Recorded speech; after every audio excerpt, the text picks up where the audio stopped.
Thank you, Honorable Speaker, for giving me the chance to speak. Today, the proposal that has been raised in the Parliament is that this House believes that developing countries should bar the entry of foreign supermarket chains into their nation.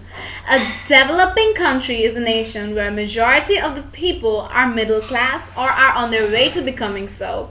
In such countries, the shopkeepers remain extremely busy. First, because of the vast population, and secondly, because there are not enough stores that sell quality products.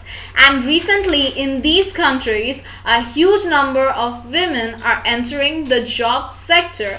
And since it is a developing country, people are already working more hours than they should be. So people want to go to a place where they can find their daily necessary products in a jiffy and put things in one bag and not waste time going to tons of shops.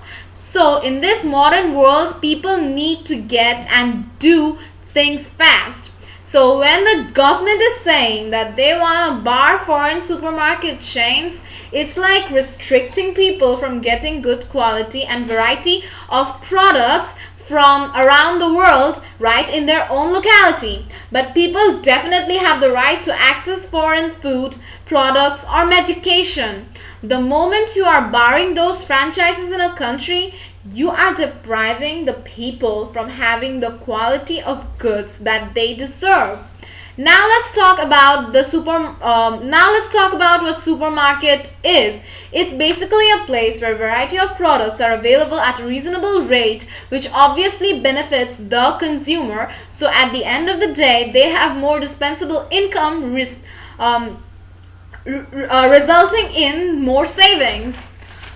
Apart from that, these chains bring about the best quality products to the people of the nation.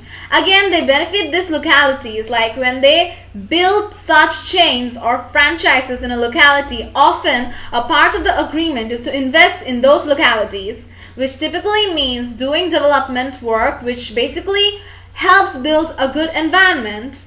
Now let's get to my second point, which is employment. When these foreign companies such as Tesco or Walmart actually come into a locality, they are large supermarket chains covering a large area which constitutes of products, agricultural products, and sometimes even clothing. So these franchises with a large variety of products over a large amount of space, so they obviously require a large amount of employees to work for them, such as Bangladesh, India, Myanmar, etc. A huge amount of people, that is a huge amount of qualified people, are unemployed. And when these foreign chains open, they definitely don't go bringing hundreds of employees from another country. They actually have to use the people of that specific developing country. So these sort of companies tend to employ the disadvantaged groups of people within that locality. And more importantly, what they do is they provide training to those people. So not only the chains, but the untrained people of that specific developing country are being benefited, because if for some reason they lose their job in that particular supermarket chain or store, they will be able to get another job easily because of the training and a fair share of experience. So your point of reduction in the amount of employment because of these foreign franchises coming into a nation really does not stand and is totally invalid. Not to mention, when the more amount of people are employed, the GNP of that country increases. Again, these franchises have to give a huge amount of tax to the government. Not to mention, when these chains import products from other countries, at that time they have to pay tax for them, named customs, which by the way is one of the main sources of income of government of various developing countries, including Bangladesh.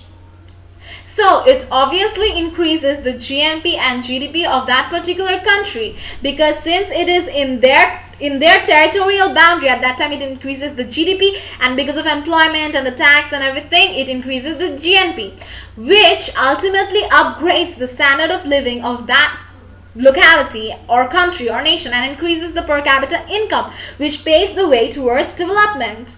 Again, you said about the creation of monopoly, which means the whole power will be concentrated in the hands of an individual franchise. But that monopoly is hard to happen because every single individual becomes concerned when a foreign chain opens up, and we see that government paying heed to these concerns, and when they do that, they are taking counter actions, and we see that while making the agreement, they ensure whether they are able to monitor finances and monitor the effect of these chains have on the locality.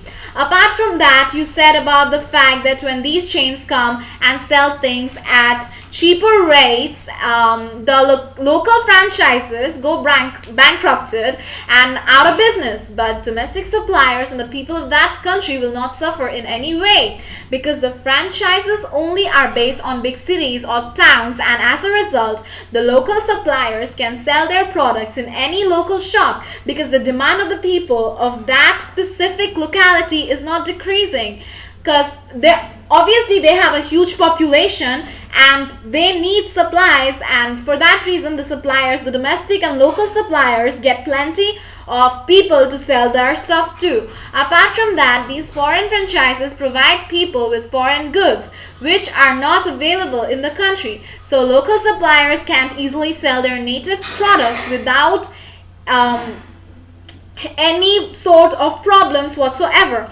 Apart from that, you said that when they bring other stuff from other countries and sell at a cheaper rate, at that time of the local businesses like Meena Bazaar or Agora will go out of business, but that really does not happen because when they are making building a franchise in a particular developing country, at that time what we see, let's talk about Bangladesh. In Bangladesh, Meena Bazaar or Agora are going perfectly well, and apart from that, if you want to buy foreign products at cheaper rates, at that time my prime minister has already said that if there are various types of online shops where you can buy foreign products from.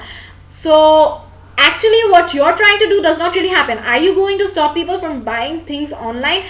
If you want to stop people from getting foreign goods, this is definitely not the solution, barring foreign chains, because in one way or the other the foreign products are going to enter a country, and it is not actually a bad thing when foreign products enter a country, because sometimes good quality of products at cheaper rates does help a lot.